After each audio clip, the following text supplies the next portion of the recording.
goals to reach for. It's not a calamity to die with dreams unfulfilled, but it is a calamity to have no dreams. As you've heard, my parents had dreams, and you and I have dreams. And the American dream is under attack. That's the bad news. The good news is we are fighting back. Yeah. We're fighting back with our faith, and we are fighting back with our freedom to fight back in the greatest country in the world when we don't like something going on in Washington, D.C.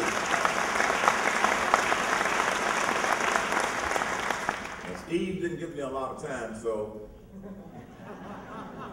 rather than go through all and many of the ideas that I have learned from you and listeners to my radio show about what I call common sense solutions, you can pick one of those booklets up at our table afterwards. So let me do this. I want to share with you 3 of my guiding principles so you would know what type of leader I would be. You know what type of person I am. 3 of my guiding principles that have guided my life, guided the decisions that I made when I was running companies, and it's guided my own family. Guiding principle number 1, and I'm only going to do 3. Do the right thing. Do the right thing. It was not right to sue the state of Arizona when they were simply trying to protect themselves. Do what's right. And it was not right, as indicated earlier, for the President of the United States to order the Justice Department to not enforce the Defense of Marriage Act. That was not right. Come on! One of the things that you will always be able to count on from Herman Cain in any role of leadership, and that is to do what is right. Secondly, one of my guiding principles, we have got to lead this nation from an entitlement society to an empowerment society.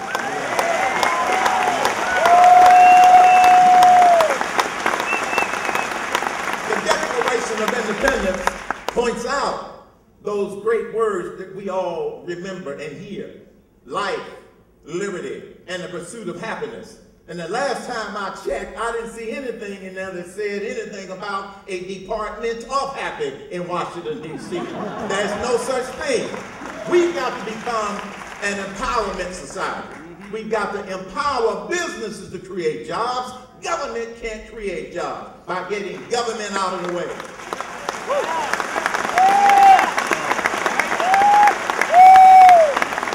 We have got to empower the states to do what states do best, and that is to solve the people's problems in the state.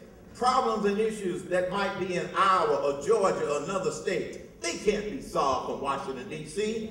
I ask you a rhetorical question. When was the last thing anything was micromanaged from Washington, D.C. and it worked? Time's up. We've got to move from an entitlement society, and the only way we're going to ever get our hands around the runaway spending is we have to take those programs that have been misnamed entitlement programs. They started out as assistance programs, but now we call them entitlement programs. And the only way that we're going to get our hands around this runaway spending is that those programs have to be restructured and the states given more responsibility and authority to do what they do best, and that is to deal with the people's problems at the state level. Empowerment, not entitlement.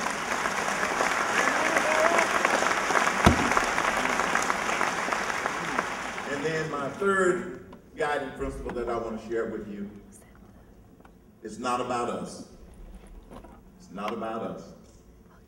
Our founding fathers did their job.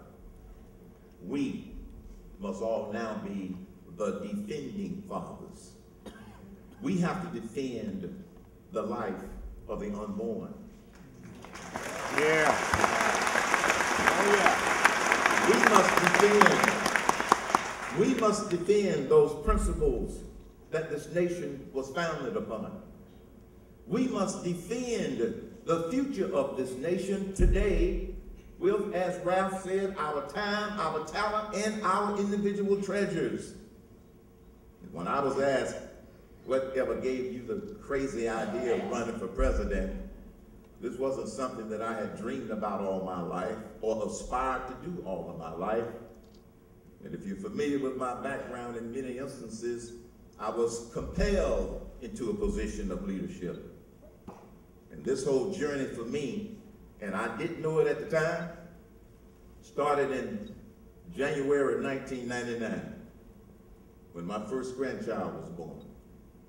My wife, for 42 years, we have a 39-year-old daughter, 32-year-old son, and 3 grandchildren. And on January the 22nd, 1999, my granddaughter Selena was born. And I didn't think that I was going to make it back to the hospital from an out-of-town trip in time to be there when she was born. But as God's will prevailed, I did get there in time. And when I got to the hospital, my wife came out and told me that we now have a granddaughter. Obviously, I was thrilled. We were both thrilled. I went inside the delivery room, and my daughter, I said, "Are you doing okay, Melanie?" She said, "Yes." "Is the baby okay?" "Yes." And then my daughter said, "Dad, would you like to hold her?" "Yes, of course." I took this little 15-minute-old baby in my arms, looked at that little face, and the first thought that went through my mind wasn't about how do I ensure her future. The first thought that went through my mind was, what do I do to help make this a better nation and a better world? That's where my journey started in order to be here for this honored occasion. And so my third guiding principle is not about us. It's about the grandchildren. It's not about us. Ask any grandparent. Yeah, that's right. America is not going to become the United States of Europe, not on our watch. Yeah.